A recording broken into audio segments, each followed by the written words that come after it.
का तापी नदी को जाने इस वेबिनार में तहे दिल से स्वागत करता हूँ। आज के इस वेबिनार को शुरू करने के पहले ये वेबिनार के बारे में बैकग्राउंड बताना चाहूँगा। हमारे महाराष्ट्र जल बिरादरी के विनोद बोधनकर सर और नरेंद्र चुग सर, इन्होंने इन कोरोना पेंडेमिक आओ नदी को जाना इस वेबिनार सीरीज को शुरू किया था। लगभग 44 वेबिनार्स हुए थे और उसके बाद में ऐसे तय हुआ कि हम फिजिकल यात्रा निकालते हैं फ्रॉम नासिक त्र्यंबकेश्वर टू वर्धा। लेकिन कोरोना सेकंड वेव के वजह से वो फिजिकल यात्रा तो नहीं पॉसिबल हो पाई, लेकिन ऑनलाइन डिस्ट्रिक्ट संवाद यात्रा शुरू हुई, जिसमें मुझे भी पार्टिसिपेट करने को मिला आओ नदी को जाने और ऑनलाइन डिस्ट्रिक्ट संवाद यात्रा। नासिक डिस्ट्रिक्ट से यात्रा शुरू हुई थी ऑनलाइन के माध्यम से। नासिक, उसके बाद जलगांव, नंदुरबार, धुलिया, ऐसे करते करते महाराष्ट्र के 36 जिलों में यात्रा हुई। और जब ये 36 जिलों की यात्रा कंप्लीट हुई तो ऐसे हमें हर यात्रा जितने भी डिस्ट्रिक्ट थे, हर डिस्ट्रिक्ट में 2 दिनों में अलग अलग एक्सपर्टाइज मिले हैं, जैसे कि जल, जंगल, जमीन, जानवर, इस क्षेत्र में कार्य करने वाले। किसी का अनुभव 10 सालों का है, किसी का 40 सालों का है। तो जब 3 डिस्ट्रिक्ट की यात्रा कंप्लीट हुई, जलगांव, नंदुरबार, धुलिया, तो हमारे टीम ने तय किया कि जैसे आओ नदी को जाने वेबिनार सीरीज शुरू है, वैसे हम आओ तापी नदी को जाने वेबिनार सीरीज शुरू करते हैं। तो मई 2021 में हमने इस वेबिनार सीरीज को शुरू किया। हमारी पूरी टीम है और मुझे बताने में खुशी होगी कि अभी तक 106 वेबिनार हुए हैं। लगभग 150 से भी ज़्यादा महानुभाव यहाँ पर आ गए हैं, जो कोई इंडिविजुअली काम कर रहा है, कोई ग्रुप में काम कर रहा है।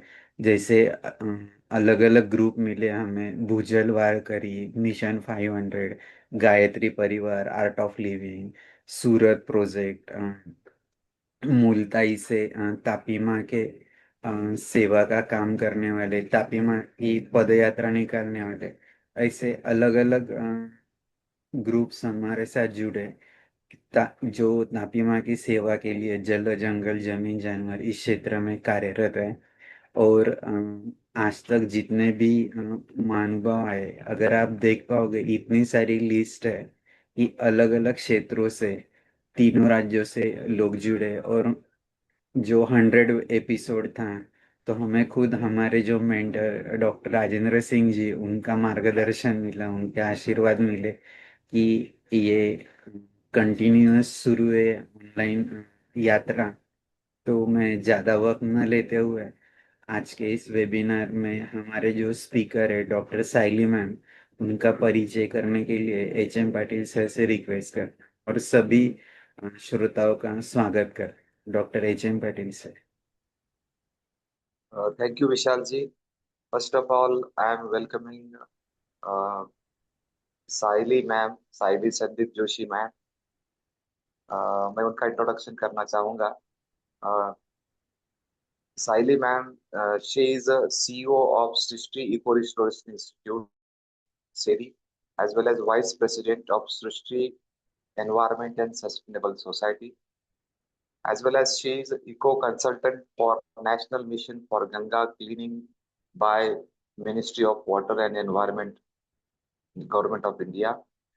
She is scientific expert, River Interlink Committee, Ministry of Water Resources, as well as she is a resource person for Shiv Nadar University in Noida. After receiving her postgraduate degree in microbiology from University of Pune, she has gathered work experience from pharmacy, food, and water industries. And major achievements as ecological designer still yet include ecological restoration of different rivers and rivulets. I welcome Dr. Saili ma'am, and I am pleased to introduce her because she is uh, solely connected to our Tapi River. work as well as within our Khandesh region in Maharashtra. So I welcome Saidi Sandeep Joshi ma'am to address this 107th webinar of our Papinari project. Saili ma'am. Thank you so much, Patil sir. It is really a pleasure to be with you, all of you, because we people are connected to river and water bodies, and your concern is actually showing that since it's a Sunday, it's actually a holiday. Still, people are here to hear and discuss the things which are related to rivers and our water bodies. So I really appreciate the efforts taken by Mr. Vishal. I'm connected with him, I think 2, 3 years back. Vinod Bodhankar introduced him with me. And his work is really amazing. He is trying at his best to connect people and let the torch of environment conservation and sustainable development lead with his efforts.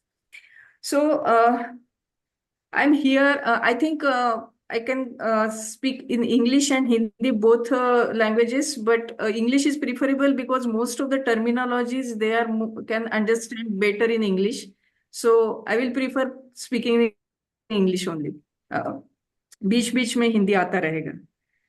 So basically, as Patil Sahib introduced me, I have done my post graduation in microbiology. So I am connected with all the microbial processes and their importance in the environment. And we are working as a Shrishti Eco Research Institute. We are working in natural technologies, which are eco technologies. So I would like to share my Ma'am, if possible, please yes, on your video. yeah, sure. Yes. Um,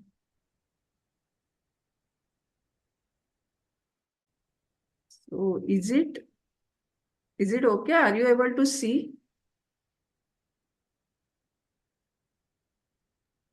Yes, your presentation is here. Make in a slideshow mode. Okay, I have made it in slideshow mode. Is it now okay? Are you able to see that? Yes, ma'am. Okay. Okay. So Shrishti Eco Research Institute, commonly known as SERI, is been yeah, we have founded this institute in 1995, and since last 30 years, we are working in the field of natural technologies, which are eco technologies basically. So we are working with government departments, different ministries. Also, we are working with NGOs and all other people who are connected with the environment and with nature. Basically, our core area of work is eco-technology. So most of the time we see that people say whenever there is a treatment with by using plants or anything, it is natural treatment and it is very easy to install because just you need to have some plants to treat the wastewater. But actually, it is not like that. When you say that you are doing ecological treatment, it means that you have to work with all the sciences. It's not only life science. It is chemical science because so many processes are involved in it. Also, it is a chemical science also. Physical science is there. Water sciences and engineering, hydrology, you also need to know. Then earth science you need to know, because when you are talking about ecological processes, that means you need to know the whatever what is the state of the sorry what is the strata of the soil there, how the water body is connected with the catchment, everything you need to know. So along with water sciences, you need to know earth sciences also to ecologically treat any water body, stream or wastewater. So why ecotechnology? When we started in 1995, we were knowing that we were doing consultancy in only conventional treatment systems, means like SBR, MBBR, activated sludge processes like that. Then we realized that though industries are installing these treatment systems, they are not able to maintain that. So these systems are taken only for the compliance, either with pollution control board or for the local authorities. But they are not actually maintaining it because there are n number of reasons. So basic reason is, the most important reason is energy consumption. Because the conventional treatment systems needs a lot of electrical and mechanical energy. So wear and tear of mechanical repairs are there. Electrical energy is used for blowers and other type of machinery to run. And also for these processes to run, they need a skilled manpower. So you need to engage engineers to run these systems. And most of the time, that is actually increasing the operation and maintenance cost of that treatment system. Environmental footprints are always is the challenge, because whenever there is a construction, there are a lot of machinery working, a lot of energy is used, and environmental footprints are always high. Again, the most important thing, there is no acceptance to these treatment systems by the society. Whenever you go cross any sewage treatment plant, you feel some stinking is there. Whenever you stand at any signal and if there is a adjacent, there is any sewage treatment plant, you feel the stinking. No corporator is ready to have sewage treatment plant or solid waste treatment plant in its ward, because there is no societal acceptance, because the socio-economic scenario around the plant, there the whatever commercial lands are there, they are not saleable because of the existence of these kind of processes there. So all the challenges we try to give answers, or so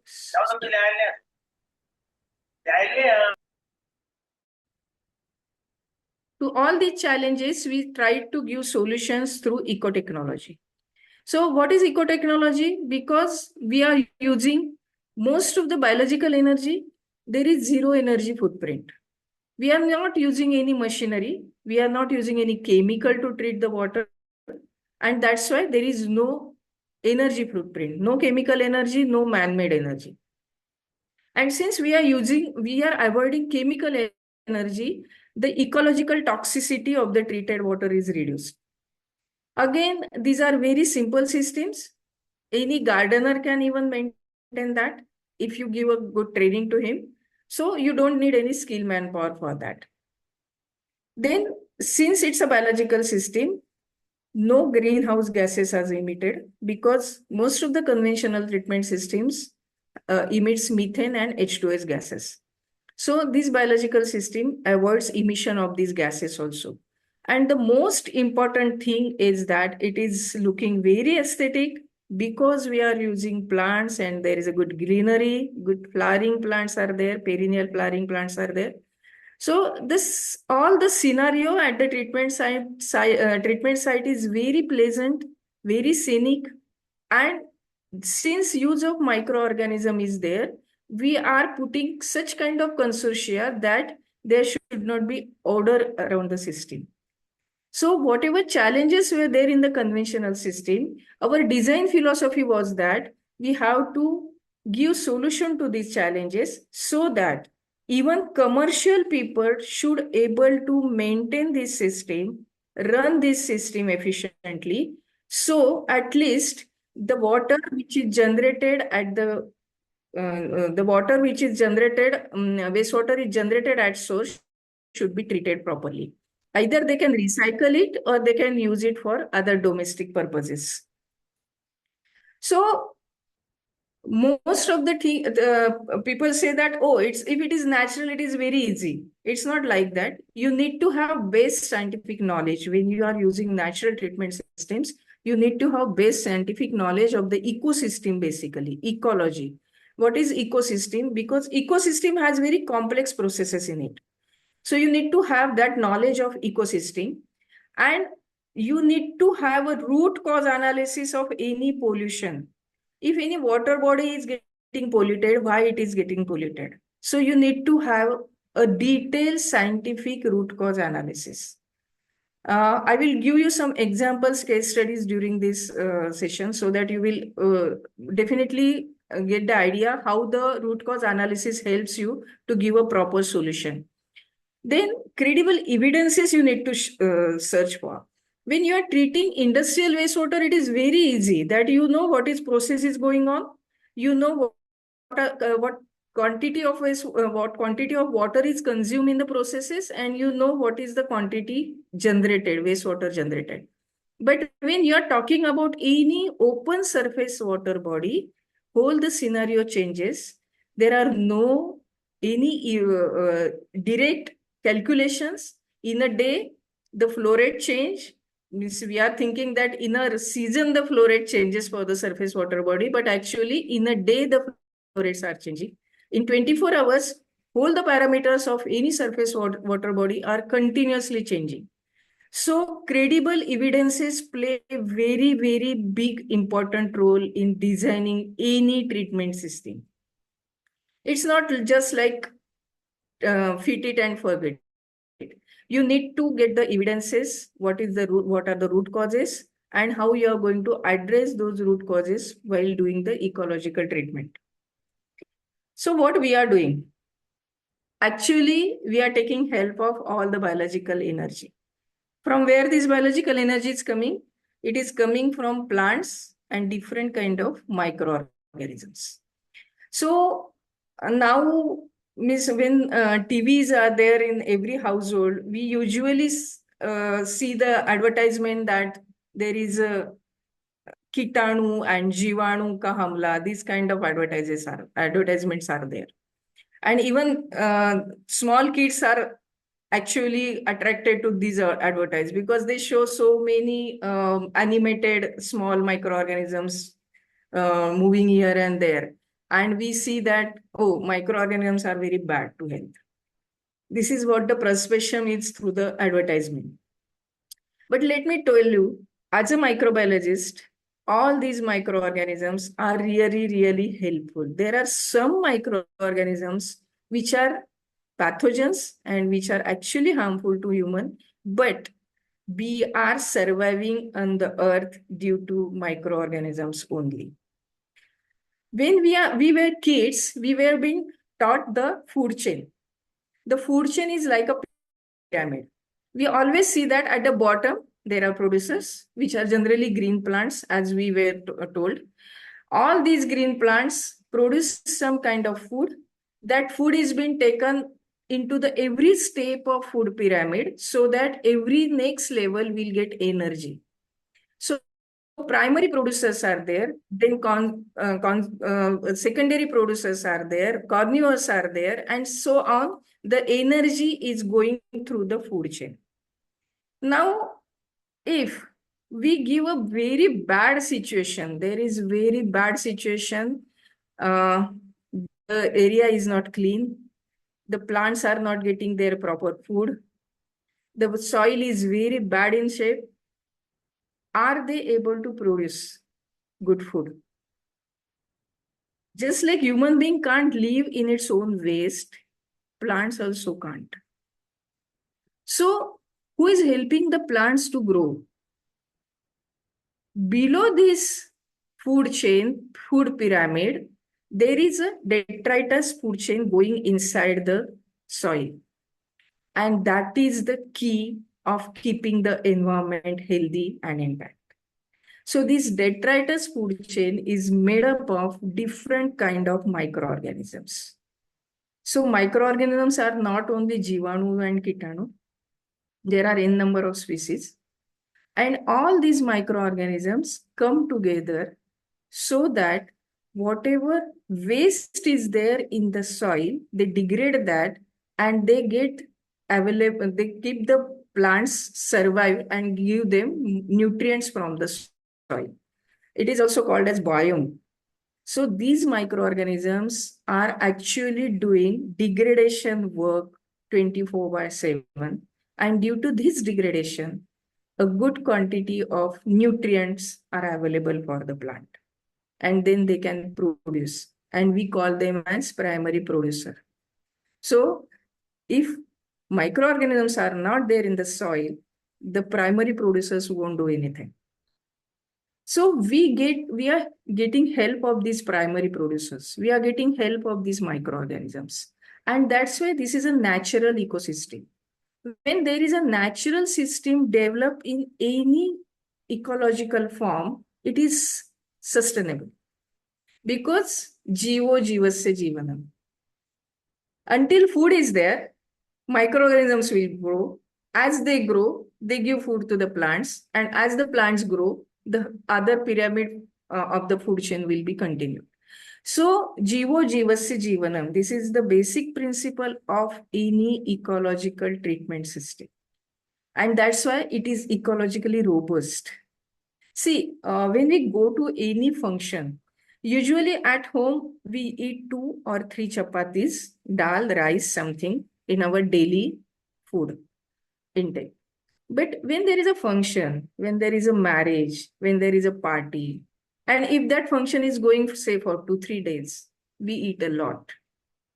But that doesn't mean immediately we are not going to become sick. Because our digestive system is a natural process. It can absorb the shock. Immediately you are not going to fail ill. So just like that, when we put any ecological system, we create any food chain in water body, it is going to be sustainable because it can absorb the shock initially.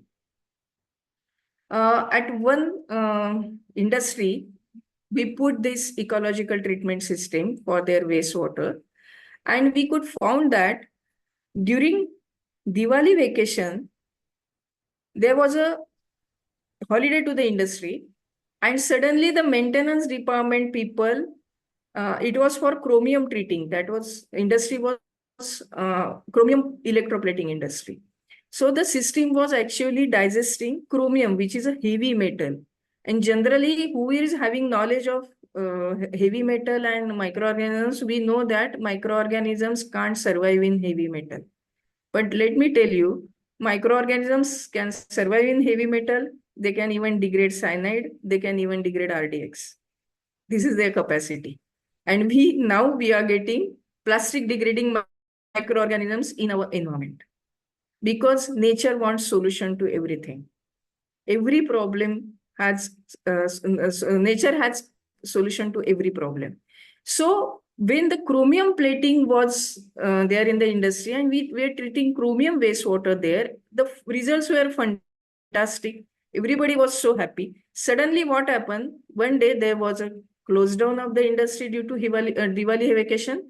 And the maintenance department, without giving notice to any operation and maintenance team of the process system, they just threw the chromium plating bath in the drainage. And that increased chromium concentration 1,000 times in wastewater. So every system has its own design parameters. So whatever design has been done for the chromium, and we got suddenly 1,000 times chromium was more, concentration was more in the wastewater. But the system absorbed that shock. Immediately, nothing collapsed. But after 15 days, we could find some increase in the treated water. And then we started investigating why chromium has increased in the treated water.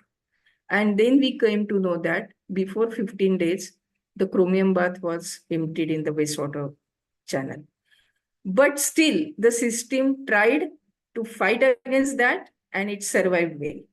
So this is the robust and sustainable thing with the ecological system. If you consider this with the conventional system, the next moment it will collapse. If you feed with 1,000 times more concentrated parameters, the next moment it will get collapsed. But ecological system has its own sustainability, resilience, and basically, again, most important type is evolution, because it continuously upgrades itself. It continuously evolves. As the feed changes, accordingly it evolves itself.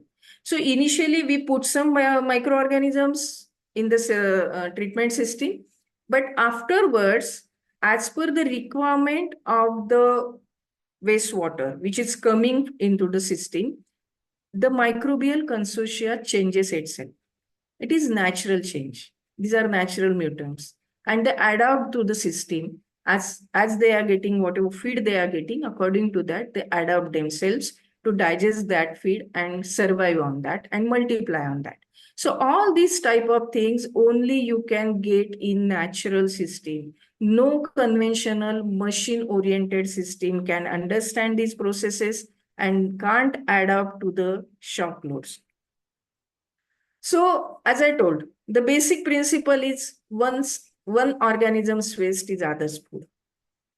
Once you establish this food chain, a complete food chain inside the water body, you will get all pollution, chemicals, or whatever pollutants are there, they are separated, they are degraded, whatever complex bonds are there, they are being broken down, and all the chemicals are in their natural form of carbon, nitrogen, hydrogen, and oxygen. So all complex bonds are broken by the microorganisms, and the elements are free to interact with other. So we are again, pollutants are actually misplaced resources. We call them pollutants because they are in the water where we don't require them. They are resources. So when these resources are handled by microbial community well, we can get very simple forms which are in the form of carbon, nitrogen, oxygen, like basic elements. So the whole pollutants are again coming to the geochemical cycle because of their simple form, because of breakdown of the complex things. And since we are using green plants, carbon sequestration is there. And now it is a moment that even your wastewater treatment system should give you carbon credit. Actually, wastewater treatment system generally previously generating very high amount of greenhouse gases. But if you could do it with natural systems, the carbon sequestration is very high in natural systems. And this is how the natural system works. Now, tell me, this is the scenario everywhere. I'm not telling it is only in India, it is everywhere in the world. So many advanced developed countries are also having such kind of streams in their nations. So basically, this was not previous. When we always say that due to increase in the population, this is happening, but it is not that.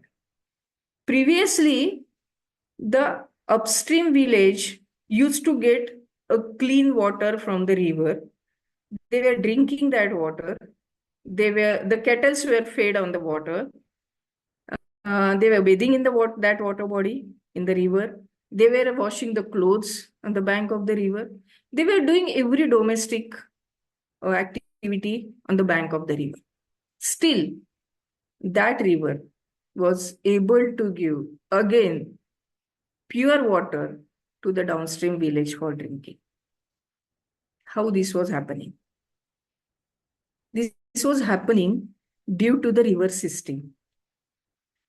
Now, what is river system previously? It was with rocks, with sand, with so many microorganisms, and with so many aquatic life in it. Now the river system is sand. There is no sand, no rocks, and what you are getting? you are getting only sewage in the river, no aquatic life. So all these biotic and abiotic factors, biotic means living factors, which were there in the river, fishes, turtles, so many aquatic animals. All these biotic factors. And abiotic factors means rocks, sand, meandering.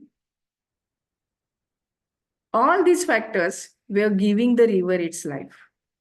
And that's why pollution was treated by this biotic and abiotic factor. But now the rivers are flowing with only wastewater. But why this has happened?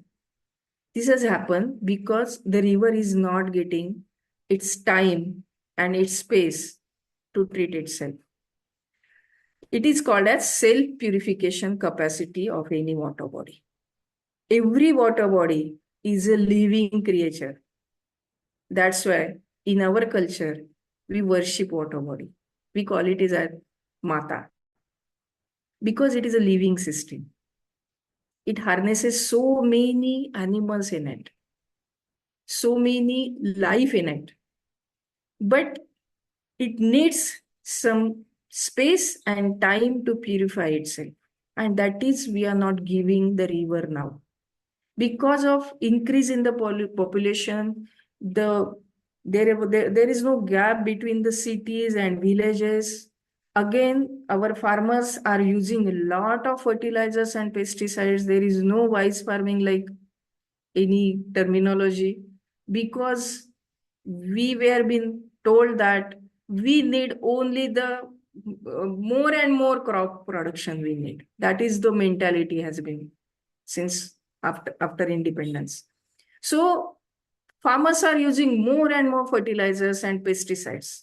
And all these unused pesticides and fertilizers are coming to our water bodies. Again, industrial wastewater is there, domestic wastewater is there, and agriculture runoffs. All these are creating such a mess that river don't have any time and space to purify itself. And that's why its self-purification capacity has completely lost, which was there previously. And it was able to purify itself naturally, which is not happening. Now, what we are doing, it is not rocket science. We are actually using traditional wisdom. It is just a traditional wisdom. But as I told you, we need some time and space. So when the traditional wisdom is coming with time and space management and calculations, it is called as technology. Because we need to do the major work in smaller space and time. And that's why we need technology. So for non-point source pollution, we have different technologies, different ways of treating the water. So what is non-point source? Non-point source means you don't know the quantity and quality. Every time it is changing. So in non-point source, lakes are there, ponds are there, streams are there, rivers are there, and all surface water bodies, where every day there are a lot of changes. You don't know what will come to the water body any given time. So it is changing continuously. And that is why we called it as non-point source. For non-point sources, we use green bridges, stream ecosystem development, skid-mounted filtration unit, and benthic ecosystem development. Now, all these are related to the biotic and abiotic factors of that water body. What we need, we want the water body to increase its self-purification capacity. So conventional treatment systems are just like dialysis unit. If your kidneys are failed, you are getting all the muck and your dialysis outside the body and again putting it inside the body. But natural treatment systems are actually strengthening your kidney to work again. It is a natural process to strengthen your kidneys. And that's why all these type of treatment technologies involve use of natural material. Here we don't use any single cement bag, nor plastic, no cement bag, no man-made material. everything is been done by natural material only. So, in stream ecosystem development, there are around because we are very lucky, we are living in tropical country. We have a very good span of weather all over India. Temperature is ranging from 0 to say 50 degrees Celsius at a given time. So there are a lot of plant species available in India and lot of microbial species also. Even India is exporting microorganisms to other countries. So we are lucky to have these natural resources. It's a natural wealth actually. So there are around 17, 18 plant species, indigenous plant species, which are helping us to reduce the pollution. You might seen that previously our ancestor, what they were doing, they were washing the clothes or washing the utensils at the backyard, where they used to have some kind of canna indica, we call it as kardal, or alu, aram, like plants there. It is their traditional wisdom. These plants are actually helping us to reduce the phosphate and sulfate. So there are around 17, 18 indigenous species of plants, which are typically actually helping nature to reduce the sulfate, phosphate, and nitrate from water. We call them as biological indicators. Many times you see that any water body, there might be some pond in your village or in your city, there might be some lake.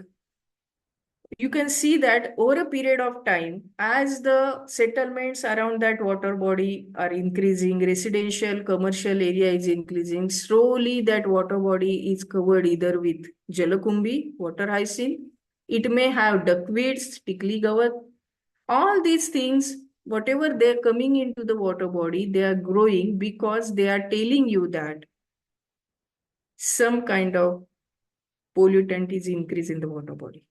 And this is a natural way of treating it. Nature actually finds its own solution. When the water body is covered with water hyacinth completely, we feel that, oh, such a bad situation. The water body is covered with water hyacinth. But actually, nature is applying its own solution so that whatever increase of sulfate and phosphate is there in the water, this water hyacinth is absorbing that.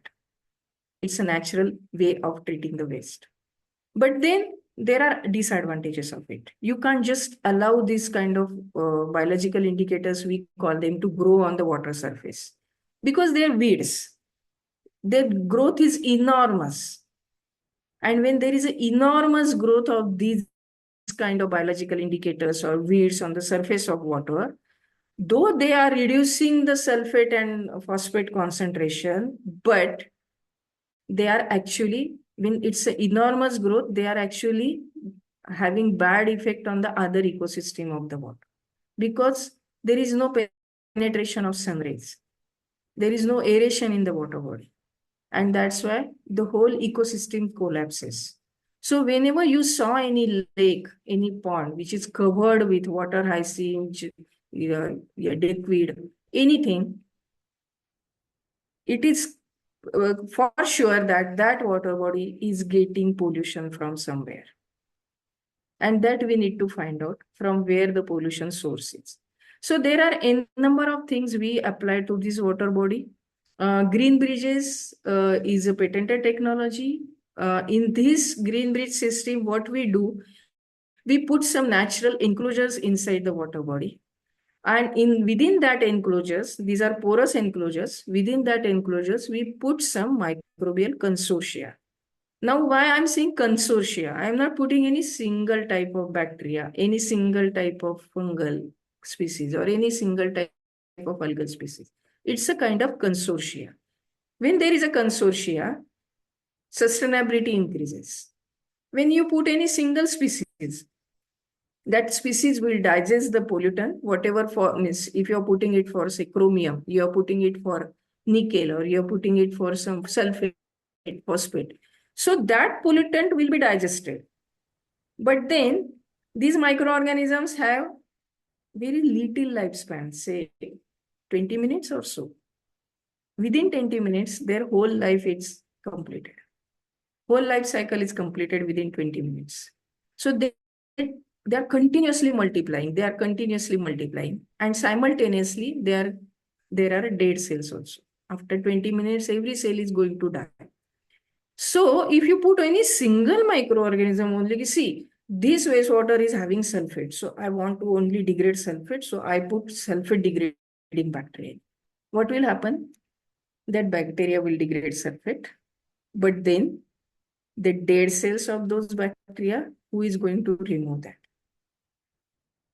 You need somebody to remove the dead mass, because bacteria are going to dead within 10, 20, 50 minutes.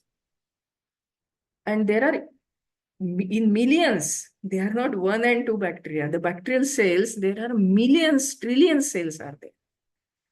So when there are dead cells, there is a sufficient biomass of dead cells there. So you need somebody to compose or degrade that biomass also. That's why we put some another bacteria which can survive on that biomass. So just like that, this consortia is developed so that everybody's waste should be taken care by somebody. And there should be a clean environment.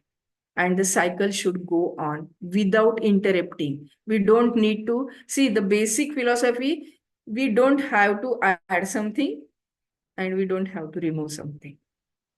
It should be a natural cycle, continuously growing.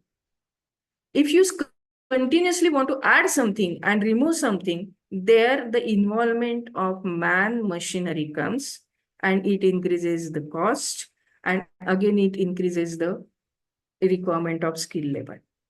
And that is what is actually our design philosophy. We want to reduce the man-made energy, use of man-made energy. And that's why we put consortia. Consortia is used in the green bridge, in the porous enclosures. We sandwich the consortia in between so that when the water is passing through these enclosures, all the microorganisms, they get hold of pollutants and they travel not only downstream with the water current, but they travel upstream also. And this is called as piggybacking phenomenon. It is well-known phenomenon that microorganisms can travel anywhere in search of food. So they travel upstream and they travel downstream through these enclosures. So as long as enclosures are there, the enclosures are actually helping the microorganisms to form attached growth. If you are just putting some microbial culture inside the water, it will get washed away. There won't be any hold as such, because here the microorganisms are multiplying and developing because they are getting some kind of surface to attach themselves, so they can multiply a lot. And they can travel upstream, downstream in search of food. Wherever they are getting their particular food, they are degrading that. And these enclosures are generally, we put these enclosures at the end of the stream where it is going to confluence with, means the smaller stream may confluence with river. So when it is confluencing with the river, before that we put these enclosures so that at least the pollution load to the river will be reduced. If it is confluencing with any lake, we put before that, so that all ingresses from the city will reach to the river, to the stream first. And as it reaches to any confluence water body, whether it is lake, river or anything, we are reducing the pollution load to that confluence water body. So they are put at the end where the confluence is there. Along with this, we also have stream ecosystem development, so that on the banks, we should have good quality of vegetation. Eco-treatment zones are created. All these zones are helping all the aquatic life of that water body to sustain, to lay eggs, so that the aquatic life is also being taken care of. Then we also do benthic system. As I was discussing with you that previously the river was having self-purification capacity. And this self-purification capacity was majorly due to the sand and rocks. So now we don't have any sand in the river. That's why we need to develop benthic system. This benthic system, which is at the bottom of any water body, actually helps to degrade all the organic inorganisms which are settled in the water body. If they are degraded very well, the water body has a good quality of water every time. And that's why we put some benthic system there inside the water body. Some skid mounted filtration units are being used for lakes or ponds or pools, where the water body is closed, and whatever ingresses are there, they are coming from the soil only. Water channels are coming from the soil only. And to trap those water channels, we put some skid mounted filtration units. And again, bioremediation, in some cases, we need to apply some microbial cultures when there is a closed water body. I will show you some examples where we are applying these microbial cultures. How we start the project? There is a preparatory phase for every project. The concept note and preliminary survey are being done. Then, if the concept note and preliminary survey are okay with the project proponent, whether it is the stakeholder always are government. For surface water body, that stakeholdership is always with government, local authority. So we present them the first preliminary survey and the concept note, what we are proposing, why we are proposing. And if it is okay, then we go for a detailed survey. In detailed survey, lots of things are done, and this is a very, very critical survey. You can't do it while sitting in the office. Most of the time, I have seen the conventional treatment system providing people are doing all this survey while sitting in their office in AC. If you really want to revive any water body, if you really want to take care of any water body, you need to go to the water body and see what it is telling you. Unless and until you do this detailed survey, our team is doing this survey in 40 to 50 degrees Celsius. In Uttar Pradesh, in last year only, we had 13 water bodies survey. We have to do that, because these are not the things you can do inside your office. You need to go to the water body. You need to find out the evidences. You need to see what is the aquatic life there, what it's telling you, what are biological indicators there, what the water body is actually telling you. All these things are needed to see on the site only. Then we prepare designs, drawings according to the requirement of that water body. And then financial proposal is developed on the basis of designs and drawing. And when the budget is sanctioned by the local authority, the execution work starts. So this is a preliminary phase where all the studies are thoroughly done, sample analysis is done. On the basis of sample analysis, we get some situation analysis report. What is the exact situation on ground? By testing the samples, we could know that. Again, we do some GIS mapping also for surface water body. GIS imaging helps you to recognize the sources for that pollution, because when you have a GIS mapping, all the surface channels and underground channels can be detected. So that helps us to analyze what is the exact root cause for pollution. So then we come to execution.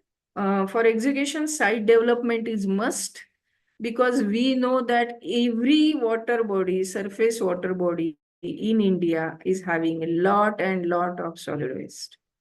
It is dumped near the water body, inside the water body. It is also having encroachment. It's a very big issue in India. While we were doing work of Assi River in Varanasi, we could found that the river is very small. It is originating in Varanasi and confluencing with Gangaji in Varanasi only. It is around 7 kilometer river stretch. It is very good, nice, small rivulet actually. And Varanasi has its own, Varanasi has name on the basis of this Assi river only, because we called it as Varanasi. So this river is historically very, very important river. I'm not telling mythologically because I can't say that it is a mythology. It is history because we have got so many evidences of our history on ground. So historically very, very important river, but due to encroachment at many places, this river was having width of 2 to 3 feet only. So this is a bad shape of our mentality, Indian mentality, that whenever we get land, we are encroaching it. So site developments is for that. We need to clean the water body and the surrounding. We need to remove the hurdles from the waterways because most of the time siltation is there. Sometimes a lot of solid waste is dumped inside the water body, and that is a hurdle to the waterway. So that we need to remove. We need to train the stream also because meandering is a right of any stream.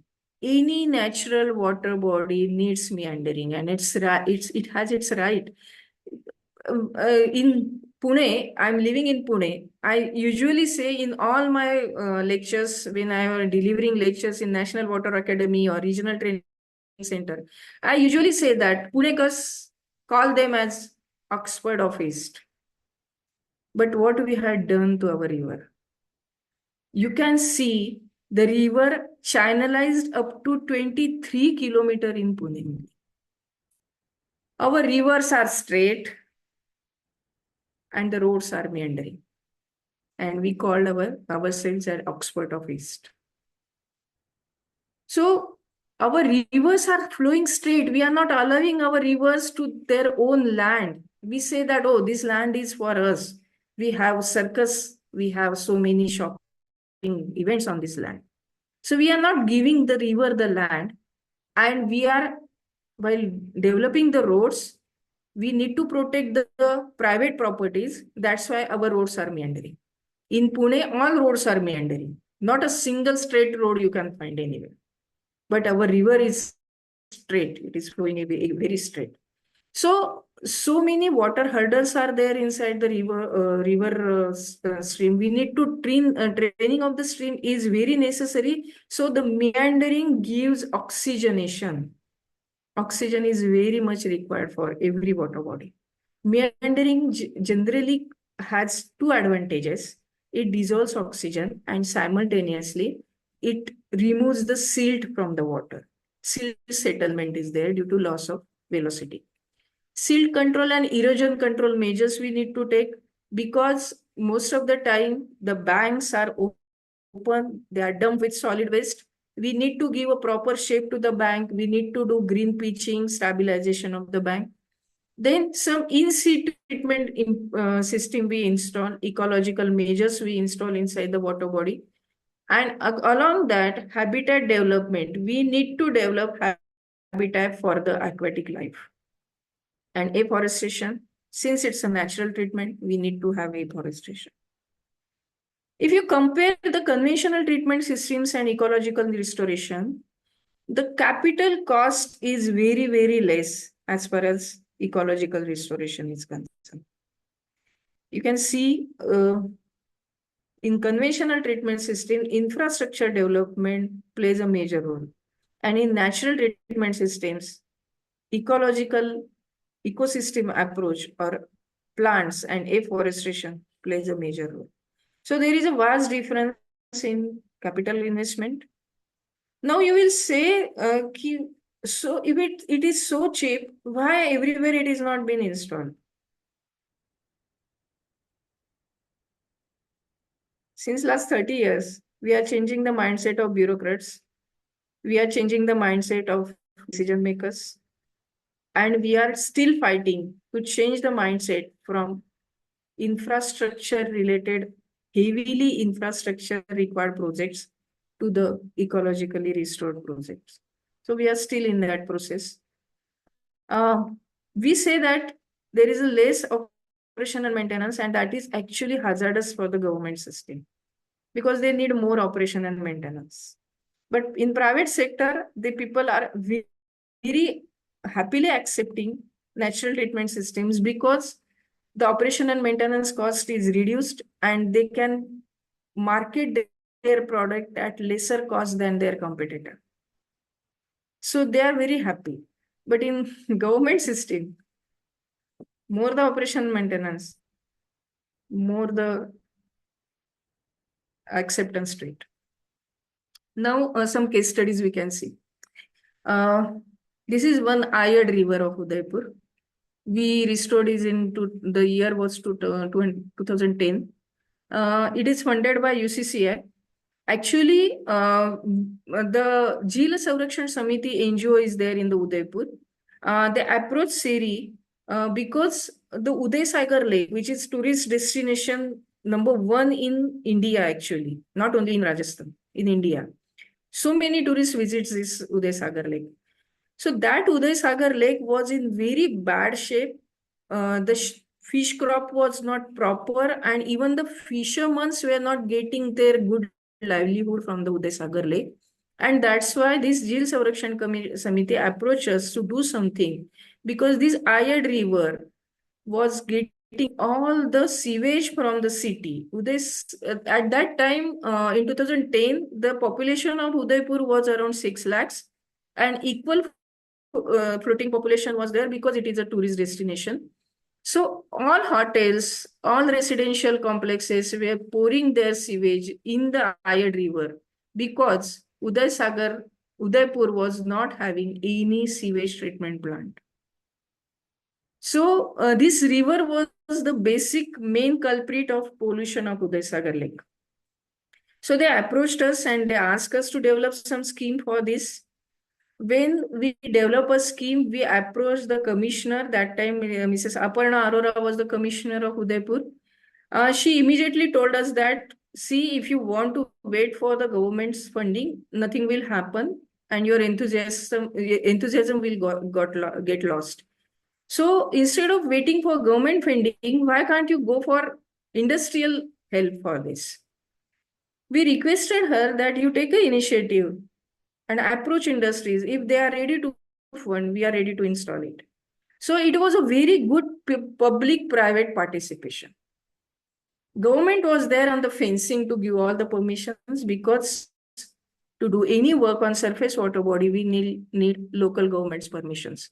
So they are the stakeholder, and they were there on the fencing to give all the permissions. Her staff, I'm very, very grateful to her, because her staff help us like anything to remove the encroachment, to get the farmers' land measured and give them proper their land, and also because farmers were doing also encroachment there on the river bank. So they remove that farmers from there. So they help us a lot. UCCI, Udaipur Chamber of Commerce and Industry, help us in funding this project. And all the villagers along the river, around 10,000 villagers, Jheel Sanrakshan Samiti approached them. They had a chai pe charcha. They asked them to their involvement, Shramadan they asked. And they actually told the farmers, they explained the farmers what is going to happen, how it is going to benefit us. Everything is explained there. And they themselves came from Shramadan. So it was a very good public-private participation project. Even university students were there to do a lot of research work on this project. And they found that this is piggybacking phenomenon is been founded by the university student there only. They could found that not only in the area where the green bridges are there, all the microorganisms we put inside the green bridge are traveling upstream inside the city limit also. They could find those bacteria in that city limit. So lot of things are done in this project. 150 MLD Ayad river is there. This project has got Ministry of Urban Affairs award in 2012. You can see the river was having very large foam, because industrial wastewater is also going inside this. So this foam used to have around 6 to 8 feet height. And that with winds, that foam used to come onto the overhead bridge, and accidents were there due to the sticky foam. Now, after installation of green bridges, and all the ecological measures. You can see the right hand corner photo. There is no any foam. All the city solid waste is being trapped with some with metal screen before we start green bridge installation. The metal screen was there. All the cities solid waste was trapped there. Then we develop an area where we can install all green bridges. Green bridges, after installation of green bridges, slowly the river started coming to life, because it was totally dead river. Stinking was there, black water was there, no aquatic life, no fish, nothing. So it was totally dead river. And after we started this installation in 2010 January till March, 3 months are there. We required 3 months to install all the things and clean all the things. After 3 months, we could see that the river start surviving. One of my supervisor, that time WhatsApp was not there. So we can't have a video call. We were not able to see the photographs. But my supervisor, my executive was there on the site, and he called in our office and said that the river is red. So we were so frightened. What has happened? We have taken such a good precaution, and why the river is red now? We were very confused. What has happened to the river? So we asked the university professor to go to the site and see what is happening in the river. The university student, before starting these installations, the university student monitored the river water 24 hours. And they saw that the pH, only a small parameter pH of the rivers was changing from 2 to 11 in 24 hours. That's why this is non-point source. Anything can happen, anything can come in the river. So we were upset why the river is red now. What has happened? We have put so a lot of culture. If it is going to dead due to this, any textile wastewater is there, somebody has done something, what has happened to the river? So we requested the university professor to go to the site and see what is happening. He went to the site, and in the afternoon, he called us in the office and told us that the river is giving birth. Because first, the river is red due to the myna. Myna is a fish feed. These are small zooplanktons. They are red in color. So the river is red due to those mynas. After that, slowly, fishes were there, turtles were there, water snakes were there. And as the ecological restoration completed 1 year, we could see a crocodile with its sibling in the river. That river was completely dead. And even CPCB persons, team of CPCB, Central Pollution Control Board, all were on the site to see what has happened. Then planning commission team came. That time planning commission was there. Now we have Niti Aayog. Planning commission members with Dr. Kasturi Rangan, who was the head of the planning commission, they were also on the site to see what has happened to Ayad River. And they could find that CPCB people, they themselves analyzed dissolved oxygen inside the river, and they could found that inside the city limit, the dissolved oxygen was 0, and after green bridges, it has increased to 8 milligrams per liter. Generally, to come any life in the river, if you want the water to give life, the dissolved oxygen should be more than 5 milligram per liter, 5 ppm. And it has come up to 8 milligram. So the river started living, rejuvenating itself. And if you consider increase of such oxygen from 0 to 8 milligram with the help of mechanical system, with the help of blowers and aerators, for 150 mld river, if you put blowers and aerators in the river to increase the dissolved oxygen, it will cost you around 3 to 4 crores of rupees per year. And here, all the thing has been done by the biological system with no maintenance cost.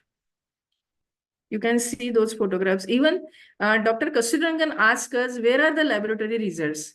We showed them the photo, which is at the bottom, left side bottom, because the farmers themselves told him that the team visited from planning commission, the farmers told him that previously our cattle were not drinking this water, but now they started drinking it. So instead of laboratory results, this is more important. Now we have taken some other, then the planning commission gave us another responsibility of Buddhanala, which is actually confluencing with Satluj River. There also we could able to give the results. You can see the graphical representation, how the pollution parameters reduce there. These are some pictures of Buddhanala. Then Kham River of Maharashtra, Vipdu. Then another award we got into 2020 from Smart City Mission. We got water sector's first award for restoration of Assi River. You can see the bottom left side photo is a origin of river, which is full of water hyacinth. Even a cattle can walk on this water hyacinth without falling in the water.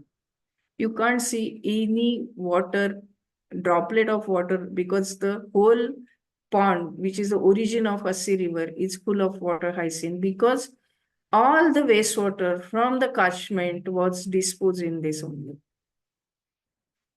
Now, if you are interested, it is a very good story. Assi River, why it is called as Assi? Varanasi is actually a sacred place which is covered from the south side by Varuna River and from north side by Assi River, and that's why that place is called as Varanasi. And these Varuna and Assi, both rivers are confluence with Gangaji. So Gangaji at one side, Assi at another, and Varuna at another. That's why this place is sacred space. We call it as in Hindu history, Hindu culture, we say that we can get moksha in this place. So Assi River has a very good, interesting history. When Parvati, in the form of Durga Mata, killed Shumba and Nishumbha giants, she was very angry. She threw her sword on the ground, on earth, and told that whenever such ill elements are there in the society, I am there to protect. And that's why Assi.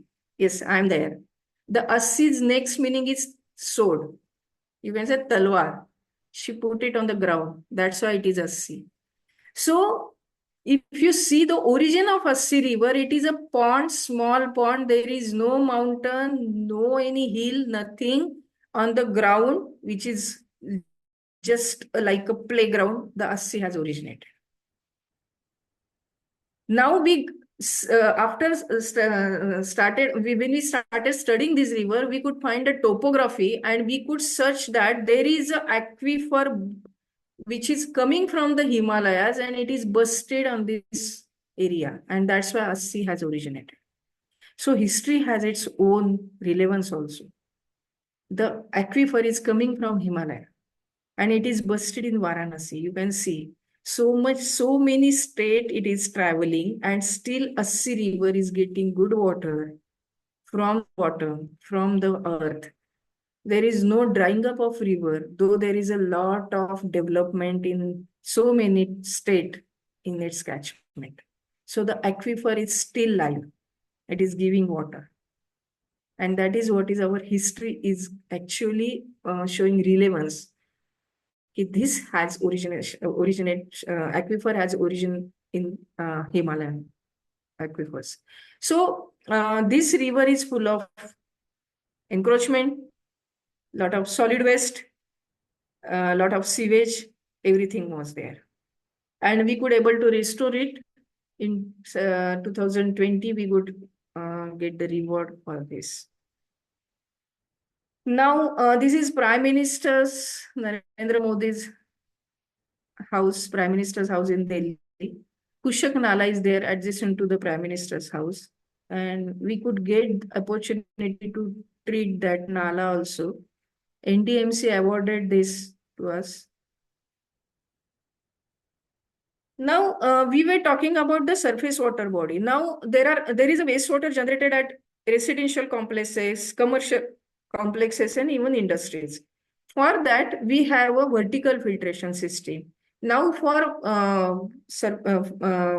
flowing water body or lake or ponds, we were seeing different system. For flowing water body, we are having horizontal filtration. For surface, point sources, means for any household wastewater, for any industrial wastewater, hospital wastewater, we are having vertical filtration system, which is also completely natural system. We are treating it with microbial consortia only. A soil gradient is developed inside the filter bed. On the top of that, we put some plants. And when the water goes down through this soil gradient, it gets treated in 15 to 20 minutes, and you get treated water at the bottom. So this treatment system is being empaneled by Ministry of Jal Shakti for Swachh Bharat Mission and Jal Jeevan Mission. And we are installing these systems in Kerala. So many states are approaching because it has been empaneled for Swachh Bharat Mission. Not only for domestic wastewater, we are treating industrial wastewater also with this soilscape filter technology. Now, I'm very happy to tell you and proud to share you that the print media, whatever newspaper we get at our house, they use ink to print it. And this ink has very hazardous chemicals in it. We usually say that don't wrap any food in the newspaper because that ink is very, very hazardous. So this ink is having actually chemical oxygen demand more than 2 lakhs milligram per liter. For sewage, chemical oxygen demand of any domestic water is maximum 700. It was before COVID, it was around 500. But now we have started using a lot of detergents and disinfectants. It has increased up to 800. So for domestic water, it is 800 milligram per liter. And while chemical laden ink, it is 2 lakhs milligram per liter. So such a higher concentration of pollution. But I'm proud to say that with the help of natural technology, we are able to treat this water also. And there are so many print media houses like Times of India, Amar Ujala, Dainik Bhaskar. They are having our treatment systems in their premises. We are treating wastewater from hospitals with this same thing. For educational institute, there is one Navrachana school, Navrachana University in Baroda. In 2005, they installed this plant, and it was installed at the front premises because there is no stinking. The look is very aesthetic. People won't even say that it is a treatment system. You can see the pictures of this. The top right photograph is of PMRDA, which is Asia's richest corporation. They have a green rating for their building. And they are treating all their wastewater with soilscape filter, lifting it again to the flushing tank, and the toilets are getting that treated water for flushing. So 0% liquid ZLD is there, zero liquid discharge. Every drop of water is treated, and this whole system is by gravity. Only the treated water is lifted with the help of pump. Otherwise, collection of all the wastewater in the collection tank, from there to the filter bed, from there to the treated water tank, everything is without using a single electrical unit. And that's why they got green rating also. Here at the top left top photo, it is one Bangalore in Pune. That he's a IT engineer actually, and he's Mr. Nair, and he's very interested. He was very interested to treat his own wastewater from generated at his Bangalore. So there we put only 500 liter capacity treatment system. This is also by gravity. He is living on the first floor, and that's why we could able to do it by gravity. The water is treated by gravity and again recycled into their garden. So the garden is getting fresh water all the time. There is no any restriction of any construction material. For whatever filter bed we need to develop, they are constructed with the help of bricks, stones, anything. Even we are using fabricated material for the tanks. The right bottom photo is of one residential area complex in Pune.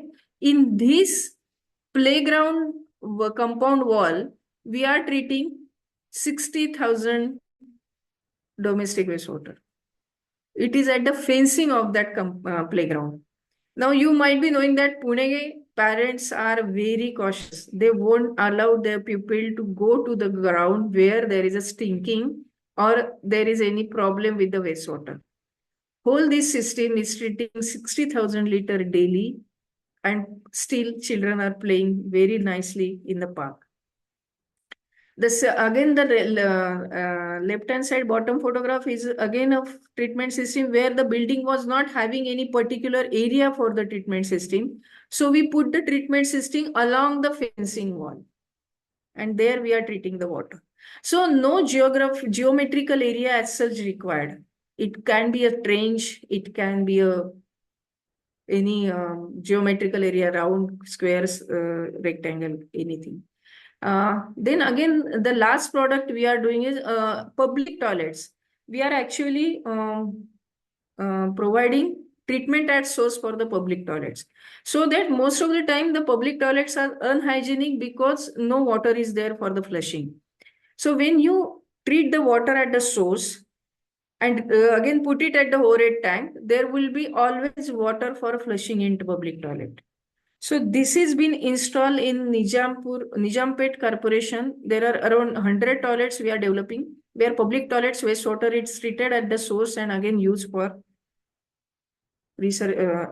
flushing. Now, as I told, some ponds which are they are sacred water bodies which are having history of 5,000 or so years. They are from Krishna Kal, Mahabharat Kal. So those water bodies are also eutrophicated because of development in the catchment.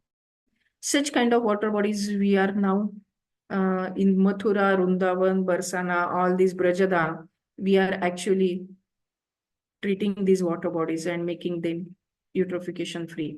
So most important thing is that what is needed for the ecosystem? We need hands, finances, and mindset, basically. Because if the mindset is that nothing is going to happen without mechanical or chemical things, nothing will happen. We need to change that mindset and give nature some kind of grafting of ecosystem so that it can start reviving itself. So what is needed?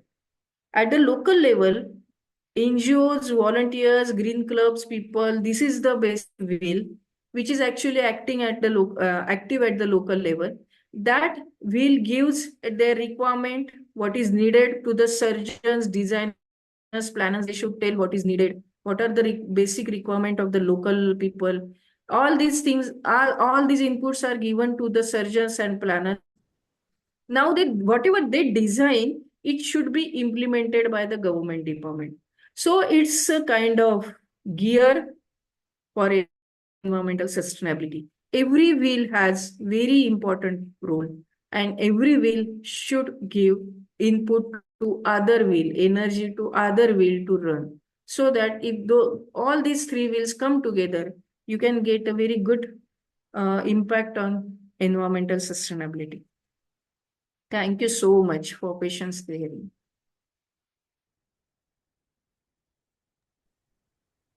Thank you so much, ma'am.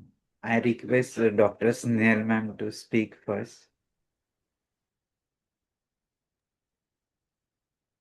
Sayali ji, I had heard about your work, but today I could see, and fortunate that my internet worked. Otherwise, your internet is also weak. But I could hear your things and what you have showcased.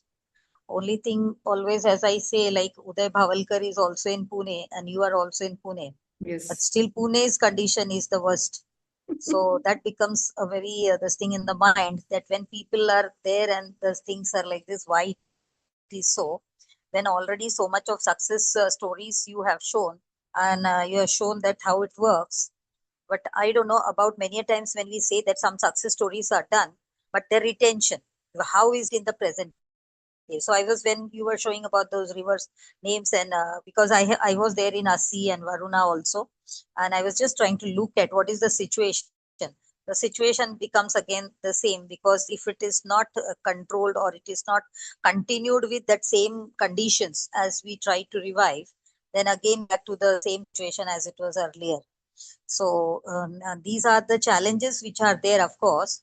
And most importantly, when you were talking about the conventional and this nature-based solutions, I know these canna plants are being used a lot for that purpose. But then about the consortia, about when we use these consortiums, and when we talk about the amount of water that has to be treated, I mean wastewater, or we should call it as used water. So what you showed, this is in the small quantities or decentralized way. Probably this works, but when it comes to very high quantity, then it is very difficult. And today in our situation, it is all mixed kind of effluence. It's not purely sewage, but there is also chemicals and other things. So in such situations, what do you suggest? And when for me, so it is like, if a microbiologist can give these solutions, why then our all big institutions, IISCs, IITs, and others which are there, why they don't have their own such kind of STPs or anything developed by. So that is a big question to me. But then I want an answer from you regarding, when we say it's all mixed kind of influence today. Another is the quantity, because always when you go to any government authority, they will talk about how are you going to do with so much of quantity. So what will you answer? As you pointed out that Pune's situation is not good. Dr. Kasturanga also asked us, where are you in Pune? We told them that you come on ground and we are ready to execute with you. So every kind of treatment system or every approach need a very good political will.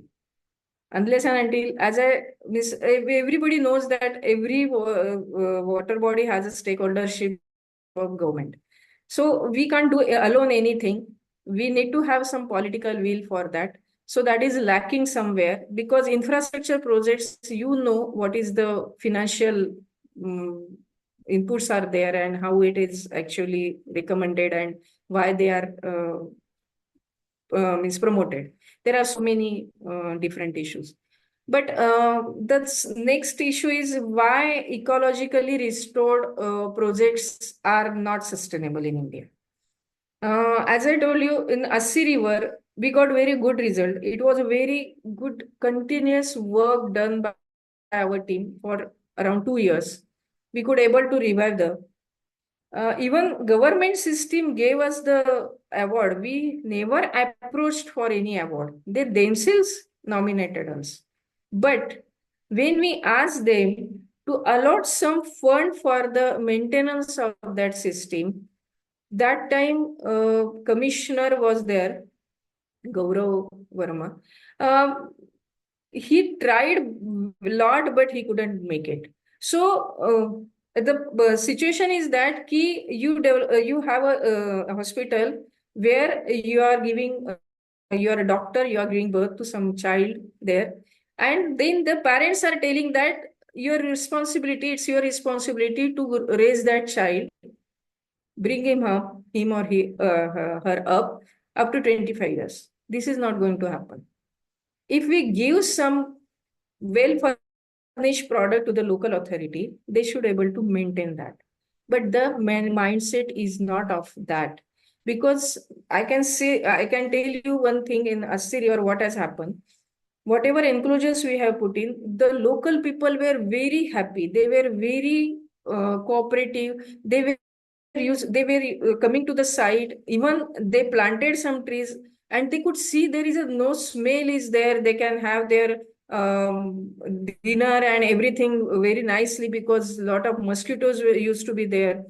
They got benefited. But at the same time, the MLA from ruling party one day came and he said that his house was an encroached land. But he said that no, your enclosures are actually hampering my compound wall, and that's why I want to remove it. And he got the JCB and he removed it. So, if such kind of things are there, if bureaucratic mindset is not changing, they are not willing to have such kind of installations there. But he could again propose that immediately the tender were floated, that whole the Assi river will be put into the pipe. That tender immediately floated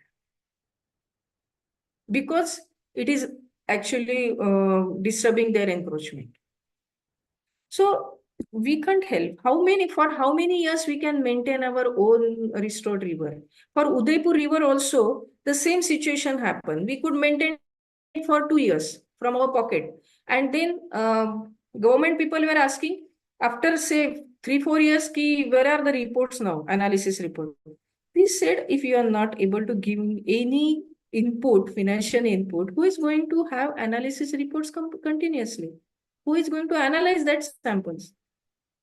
So the mindset, bureaucratic mindset, apathy towards natural system is still there, and we are still bringing up we are doing the capacity building programs, and we are doing the roundtables.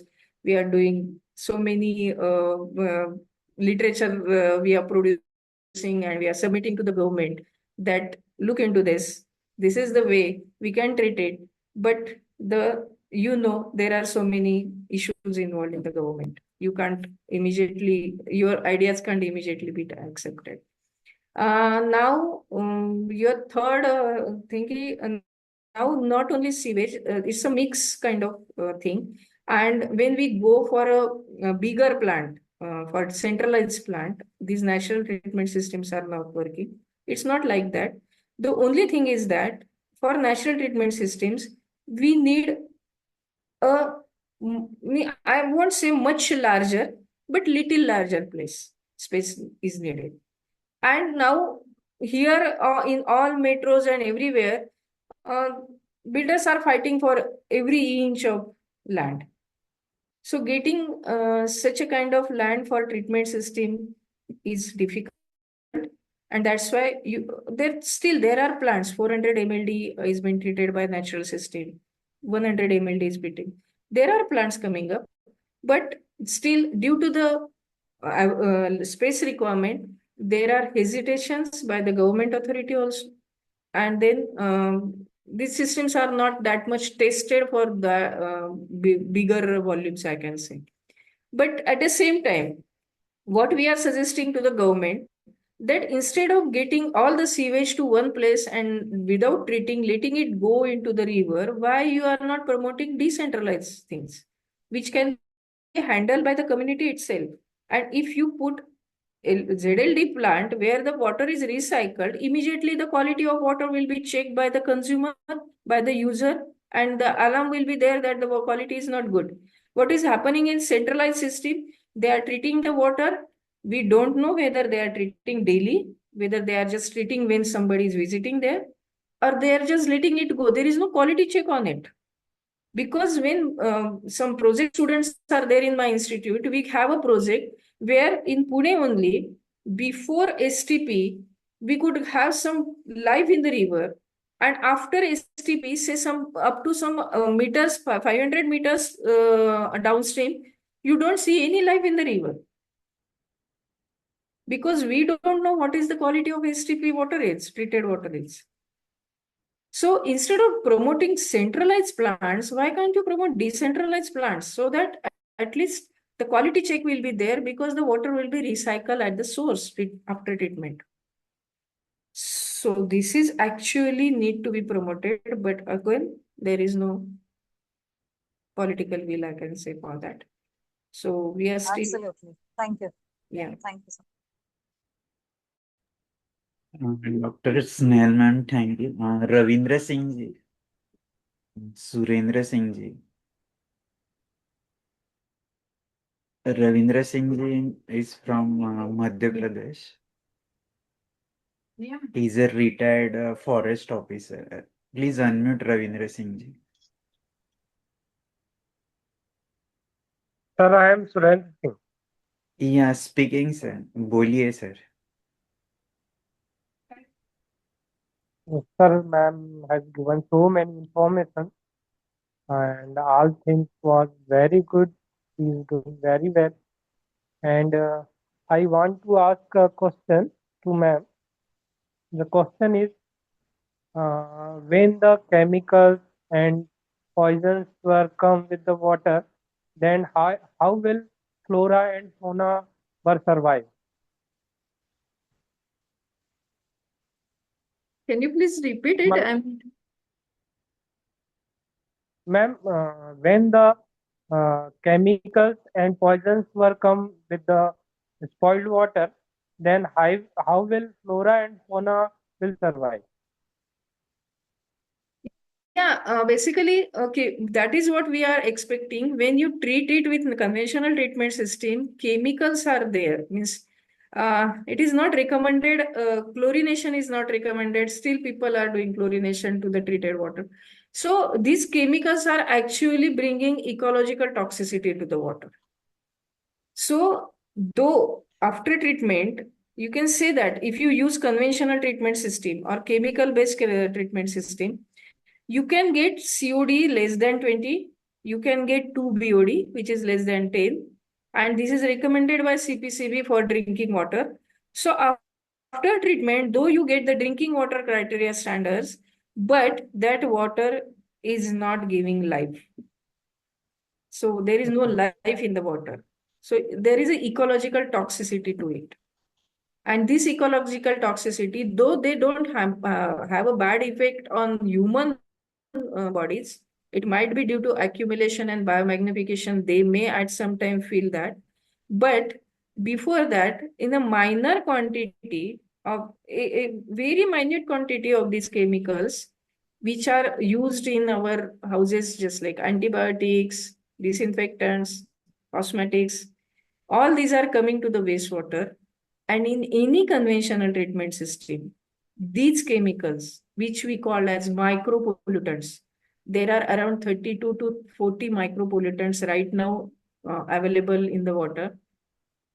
All these chemicals are not at any point being treated in conventional treatment system.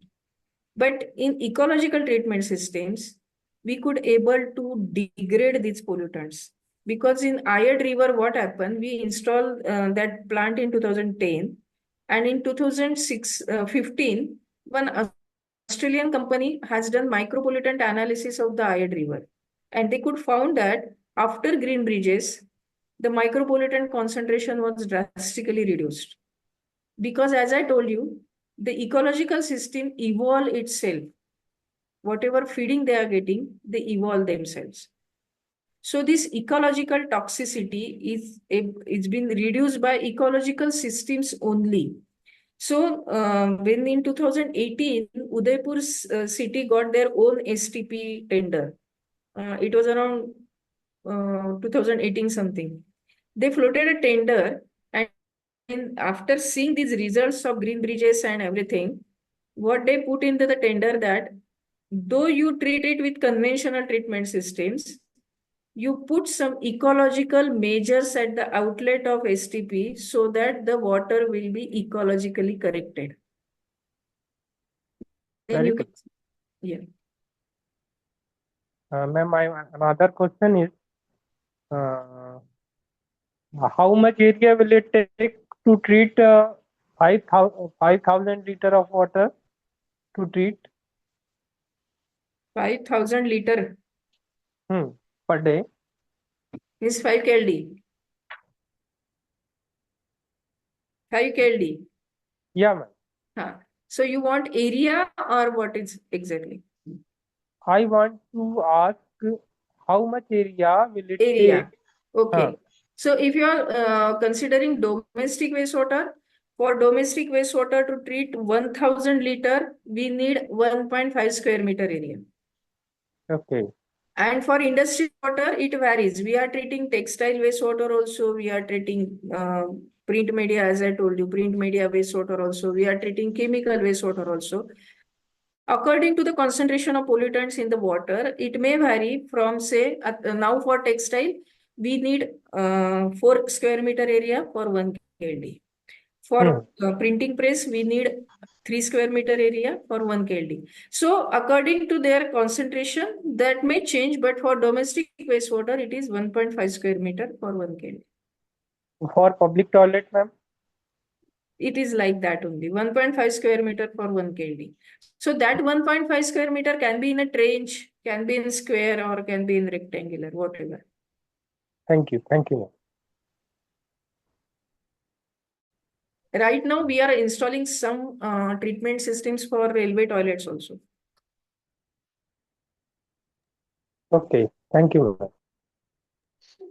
Thank you, Surendra Singh ji, Ravindra Singh ji, and who is joined with 8159. If you want to ask question, please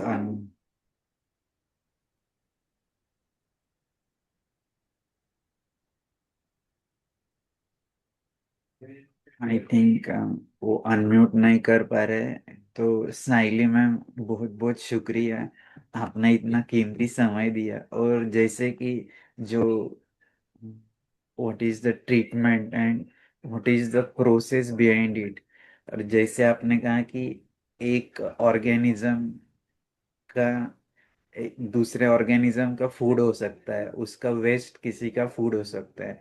तो that's a important thing कि naturally हम ये सारा कैसे treat कर सकते हैं।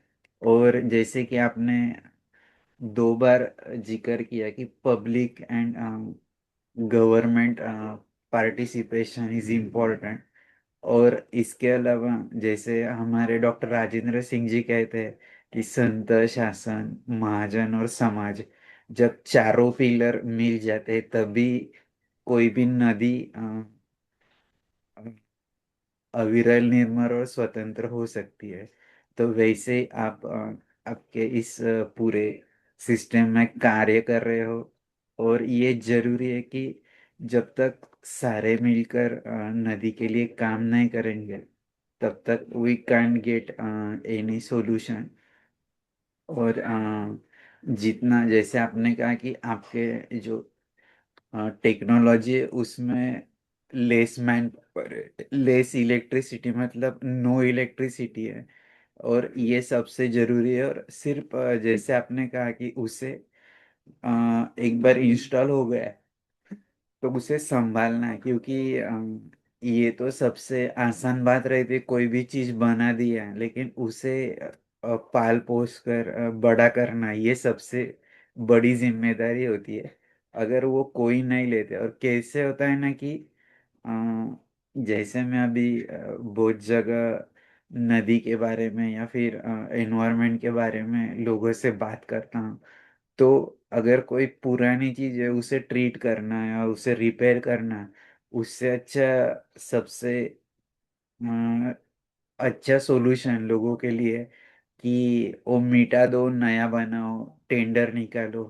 तो this is the mind set. तो ये सबसे ज्यादा जरूरी है कि अगर एक बार बना दिया, आपके जैसे जो एक्सपर्ट है, जैसे हमारे डॉक्टर राजेंद्र सिंह जी संत कहते हैं, तो आपके जैसे संत लोग जब कोई अच्छा कार्य कर रहे, टेक्नोलॉजी दे रहे हैं, तो उसे संभालना भी सभी की जरूरी है। तभी हम कोई भी नदी इसमें मतलब जिंदा कर सकते हैं उसे फिर से। जैसे आपने वाराणसी का बोला, अय्याड रिवर का बोला, तो these are the example and model example कि ये हो सकता है अगर डिसाइड किया जाए, तय किया जाए और उसे मेंटेन रखा जाए। तो थैंक यू वेरी मच हमारी पूरे टीम के तरफ से। आपने समय दिया, और क्योंकि हमारा मकसद यही है, अभी आपका जो भी कार्य है वो पूरे भारत में है। तो जो अ, ऐसे कुछ मॉडल है कि लोग रेप्लिकेट कर सकते हैं अपने एरिया में, तो इसलिए आपको हमने इनवाइट किया कि ये ज़्यादा से ज़्यादा लोगों तक इसकी इंफॉर्मेशन जाए और इसमें अगर किसी को कुछ मदद चाहिए तो आपसे कांटेक्ट भी कर सकते हैं। तो थैंक यू वेरी मच। कुछ थैंक यू। बात रखनी होगी और आखिरी में समराइज, तो आप बात रखिए, फिर हम प्रार्थना से आज के ये सत्संग का समापन करेंगे। मैं भी सबका बहुत धन्यवाद देती हूँ, क्योंकि आपने आ, अच्छी तरह ये समझ लिया। आप यहाँ पे रुके और वो अपने समझ लिया कि क्या कर रहे हैं, क्या करना चाहते। और सबसे ज्यादा महत्वपूर्ण बात यह है कि टेक्नोलॉजी कौन सी भी हो, कोई भी वो टेक्नोलॉजी बाहर से आने वाली हो, इंडिजिनस हो, सबसे महत्वपूर्ण बात यह है कि हम लोगों ने एक ही इकट्ठे होके हमारे वाटर बॉडीज के लिए काम करना है। हमें क्या चाहिए वो हमें पता होना चाहिए, ताकि बाहर से आके कोई गलत तरीके से कुछ भी हमें हमारे ऊपर फोर्सफुली ना डाल सके। तो हमें पता होना चाहिए कि हमारे यहाँ की नदी, हमारे यहाँ के वाटर बॉडी उसको क्या चाहिए। जब सब मिल के काम करेंगे तो, मैं तो हमेशा पानी पे ही रहती हूँ, तो मुझे पता है कि पानी अपनी सुनता ही है, उसको सुनना आता है और वो सुनता है। तो हम जब सब मिलके काम करेंगे तो सब नदियां हमारी सुनने वाली है, और हम उनके लिए जो करेंगे वो एक्सेप्ट भी करेंगे। So let us work together for better future. Thank you so thank much. You ma'am. हम तो आपसे बहुत बार सलाह लेते हैं, आपको सब सारा जो भी है टेक्नोलॉजी पूछते रहते हैं, तो थैंक यू वेरी मच। हम एक छोटी सी प्रार्थना से आज के इस वेबिनार का, इस सत्संग का समापन करेंगे। ओम असतो मा सद्गमय, तमसो मा ज्योतिर्गमय, मृत्योर्मा अमृतं गमय। ओम शांति शांति शांति। बहुत बहुत शुक्रिया सभी का। जय जगत। हम फिर से अगली एपिसोड में मिलते हैं। Thank you very much. धन्यवाद thank sir. You sir. Thank you. Thank you धन्यवाद वेरी सर। मच।